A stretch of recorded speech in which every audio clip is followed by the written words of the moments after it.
WXCO Morning Report, part of Mornings with Pat Kreitlow on 98.9 WXCO. 47 degrees under partly sunny skies here on this Friday morning, heading into the long Labor Day holiday weekend.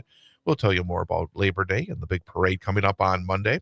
You gonna be at the parade? A new route. New route. I know. It's a little shorter. We'll see. I mean, it's always, whenever you do something new, it's always interesting to see how it works. I actually drove past yesterday, and the reviewing stand where I always hang out it's right where it always is. That is the same. But it's like because I usually be able to see people coming down the road. I'm not sure if that's gonna be the same way or not. We'll see. But they'll be coming. They'll be coming down as you see them. Paul Mickling talking Wisconsin sports, and I did not get a chance to see the Badgers last night. 17-0 over Miami of Ohio. You gotta say the Badgers get no luck with these transfer quarterbacks that come in. I mean, it was Van Dyke first getting knocked away. Now last night, even the year before, it was Maury. Oh yeah, the guy from Mordecai. SMU. Yeah, Mordecai. Yeah. Last night, an injury. I don't know what the ultimate. He said it. I mean, and Flex said it at the end of the game, and just watching him. He came out there the whole second half, and he was, jumping around and into the game. And good. I shouldn't say jumping around, but he was definitely moving. And there was no, there was nothing. What was on the him. Injury? What part of the body? Scary thing is it looked like his knee, and it was no contact. Oh, so that was he was just doing a rollout, and he fell down then. So that's the scary thing about it. The good thing was he jogged to the locker room after he went into the tent, and then Flex said, he goes, "Hey, he's out." They asked him, and they said, "What do you think?" And he said, "Well, I guess we don't know anything, but the good sign is that he was out here." So I would agree with that, and that he knew. Don't tell me he didn't know what was going on there. He knew. So I think he would have said something if it was not good. Well, 17-0. I mean, shutout. That's always a wonderful way to start. That Badger defense, which has been such a foundation for this team for a number of years. What do you think defensively to start it off to get that shutout? I was watching the post-game show, and Minnesota struggled with Buffalo, and Wisconsin struggled with Miami, and I didn't know that the MAC is the best conference in the nation. Well, if you talk to those two coaches, well, you would know that if you tuned into Sully's college football I'm going page, to. I'm going to have to tomorrow. He loves the MAC. It's actually one of the Power 5 conferences. Because according to those two coaches, well, the MAC and then the WIAC, those are the top two conferences in America. WIAC is wonderful. I'm not making fun of but actually, that conference is really good. It is absolutely. Really good.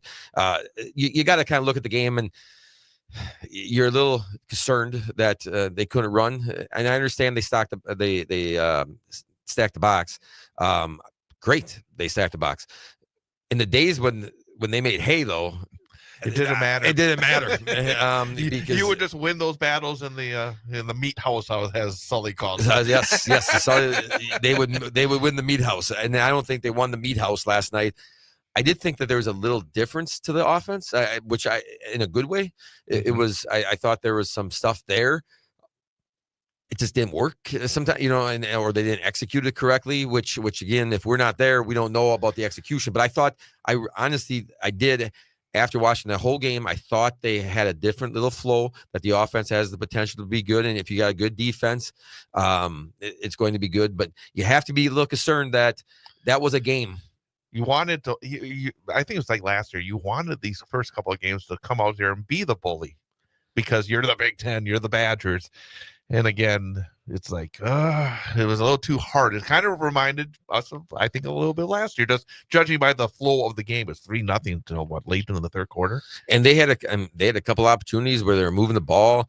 I will say this with the day of turnover. They had a receiver from Notre Dame that was that played last year. I'm not saying he played a lot in the national championship game, but he played. They did have some good transfers come in offensively. I'm sure you learned that in Sully's. They had on offense. They did have some guys. Mm-hmm. So to hold them to 0 is a good sign. Absolutely. Real quickly, we only have a couple minutes left. The Brewers split 4 against Arizona this week, won the first 2, lost the last 2, but then Cubs don't take advantage. So still 6.5 game lead. Your take on the week for the Brewers? That was, you talk about grinders, and you're talking about, you're seeing things that remind you of the past, of May, of April, of when they were playing 500 baseball. And it's starting to creep up a little bit. They got a great showing on Tuesday night from a guy that they picked up. Fetty. I mean, where are these guys coming from? The Braves cut him through this door comes another guy. They have confidence in their pitching staff, and coaching staff, and they come out and they do okay. I mean, 2 runs into the 5th. That wasn't bad. And I feel, and then they had Easton McGee, I think his name is. If you'd have told me that they would have pitched 6 innings, those 2 guys in a game, and only given up 2 runs, that was a game that, you got to win. You got to win those games. And right now, it looks like that pitching staff is getting a little. That doesn't look. They're getting beat up a little bit.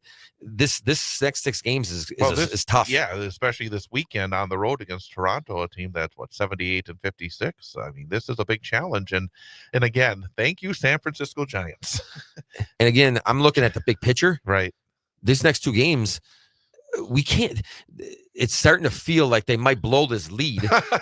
You're always that way, though. You always. Yeah, but listen to me here. Toronto and Philadelphia is for home field advantage. They had the 13-game winning streak, and that night they came back, and you're talking like they lose this game, the wheels are coming off. I mean, are you telling me the wheels aren't off?